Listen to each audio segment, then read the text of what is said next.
Good afternoon. My name is Matthew Guccione, and today I will be narrating my presentation of artificial limbs and their impact on human life. Now first, I want to go over the overview of this presentation. To start off with, we're going to cover early technology prosthetic limbs. This will kind of give a brief history over prosthetics. After that, we're going to cover study results for patients receiving artificial heart valve replacements. Then we're going to move on to the survey results in Sierra Leone and Malawi, covering the satisfaction rates for people receiving prosthetics. After that, we're going to cover the personal experiences with different military veterans who received prosthetics after losing limbs in the line of duty.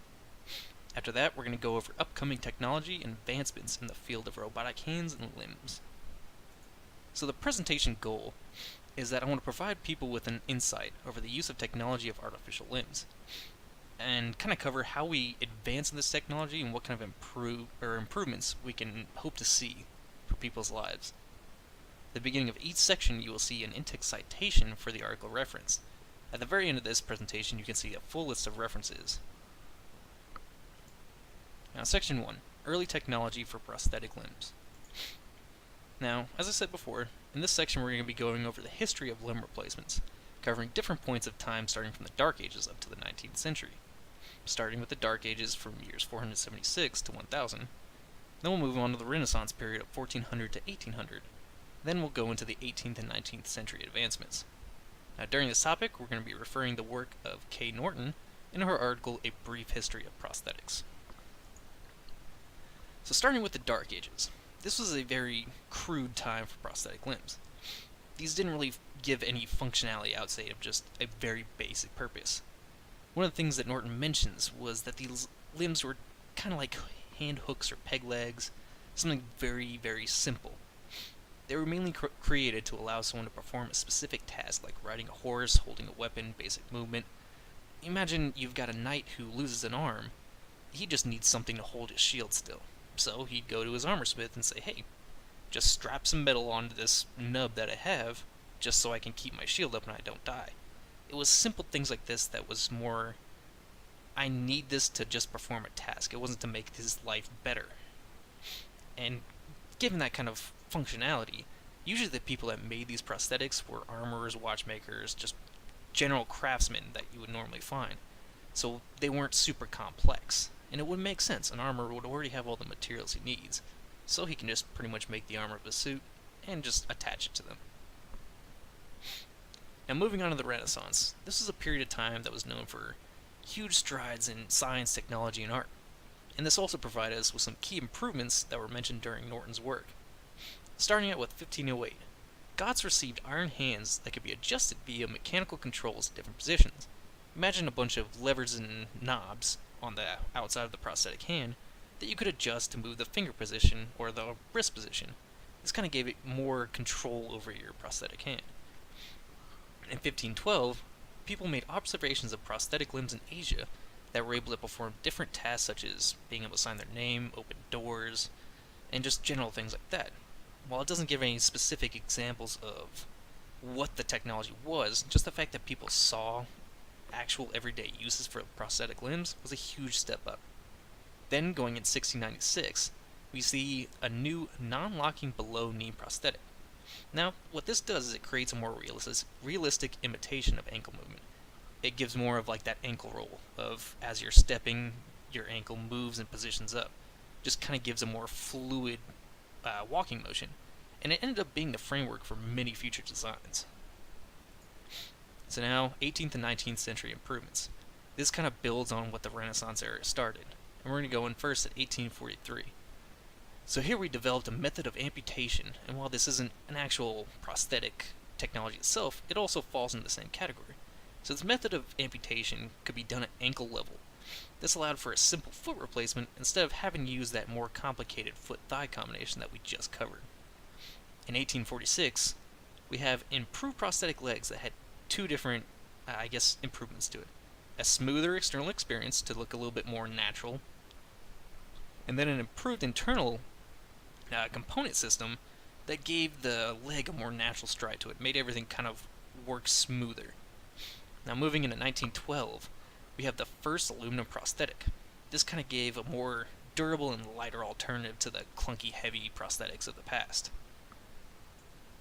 So what does this all mean? From what we can see, during this brief span of history, or I guess large span of history, we went from simple things that just provide one function to now more natural looking, more durable, lighter kinds of prosthetics. And it went from just perform a task to now we're trying to improve the quality of life. So section 2, heart valve replacement study. So here we're going to cover the study completed by these individuals, and this covers 1,240 elderly patients receiving heart valve replacements, and it covers their mortality rate following the surgery. So the study was set up so 1,240 patients, we have 644 males, 596 females, and the average age for participants was 54 years old. Now the study was broken down into two groups. You've got group B, which is over the age of 60, and group A, which is under the age of 60. So pretty much the overall results were similar between both groups. We had a 2.7% mortality rate for group A and a 3.1% mortality rate with group B. Now, prior to this survey, or this study, all of these patients were clinically diagnosed with a heart disease. And when you take that into consideration, even though, yes, there is some mortality rate from these surgeries, it's very low, and it saved a lot of lives just from this one procedure. Now, with this type of treatment available, we can see that even elderly patients who may have more pre-existing conditions are able to have their lifespans increased thanks to the improvement of these kinds of surgery and artificial organ designs. Now into section 3, prosthetic satisfaction rates abroad. So here we're going to be covering the work to see how people in Sierra Leone and Malawi are satisfied with their prosthetic limbs. Their article covers a survey done in November 2010 to February 2011. The goal of this is to give some insight into what prosthetics are like for people in what most people would consider a lesser developed or a lower income country when compared to the US. So, the survey covers 222 patients across the two countries. The average age for participants was about 35 years old. Now, what they were asking these participants about was things like rising from a chair, moving around at home, moving on uneven terrain such as like rocky roads or broken down streets, and then you're going to have walking up and down a hill, walking up and down stairs, getting inside their personal vehicles, and then getting inside public transportation such as like buses. Now mobility. The results of this survey kind of showed that with prosthetics, a large majority of these people could walk at least over a kilometer, which is pretty good, especially when you consider, on the other hand, without the prosthetics, only about 30% could reach this distance. Now, despite the positive results on just normal walking around the house, a majority of the participants still had difficulties walking on uneven surfaces with their prosthetic limbs. Now, some of the issues with this. We saw that 79 of the participants were experiencing pain as a result of their prosthetic limbs. And as L. Magnuson and G. Alstrom put it, wounds or skin irritations were related to the use of prosthetics were issues that they were having. When it came to upkeep, about 50% of the participants didn't have access to any of the services that could help them maintain their prosthetics or kind of treat these little issues of pain that they were experiencing. So what does this mean? All the surveys showed that even the lower income countries still are benefiting from artificial limb advancements. There's still a big gap between, what they can afford and what's actually effective in modern day society. The issues presented in these countries show that it could possibly be fixed down the road once the technology increases to the point where they're cheaper and we can make comfortable, reliable prosthetics at a lower price. Then maybe we could give these or have these be distributed out to these countries. Or, if more people would be like a philanthropist and just donate these types of items to people in need. Now, section 4, military veterans with prosthetic limbs. So in this section, we're going to be covering the experience of U.S. veterans who lost limbs in the line of duty. For this, we're going to be referring to an article by N. Schutt, where she covers veterans who have personal experiences with prosthetics and also some medical professionals. Now, in December 2005, Army Specialist James Stuck lost his right leg when his armored vehicle encountered an explosive attack. Following the amputation of his leg, he got multiple prosthetic limbs to replace them. Now, Schutt mentions that thanks to the advances in artificial limbs, he was able to get different legs for different tasks, much like what we saw in the Dark Ages, only a lot more advanced. One of his limbs had sensors that could adjust itself while moving at different angles, going up and down stairs, up and down hills. Kind of helps with maybe things like rock climbing. And then on the other hand, he can use a limb that is more specialized for sports. And then, as Shute puts it, each has a strength, be it springiness or lightness. And now, while leg prosthetics have come a long way, arm replacements, they're not quite up to speed. So Jonathan, a former Marine, lost his right arm during an explosion while in Iraq. He received what is considered to be a more advanced arm replacement, but has proven to be cumbersome. So he mentions the hand can open and close, and you can rotate the wrist, but you can't do those simultaneously. So knowing that there's room for this improvement, we have researchers looking for ways to increase the range of motions, try and provide a more lifelike replacement for lost limbs. So, Section 5, we're covering the future of prosthetics. Now here, we're going to go over the advancements of prosthetics and how they've come a long way over the course of human history and that they don't appear to be slowing down. In this final section, we'll try and take a look at some of the improvements that researchers are trying to make a reality. And then our final resource here, by the culminated efforts of all these individuals, we're going to go over some of the big advancements, such as the Zurich Tokyo hand. So, the Zurich Tokyo hand. This robotic hand aims to replicate the muscle system of a human hand.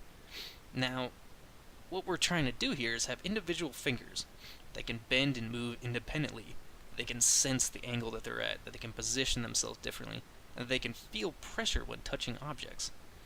The impressive part about this is it's going to be using artificial intelligence to help the hand learn how to function as it's being used more and more. It'll be able to more correctly sense the angle, more correctly get the pressure right for these different tasks.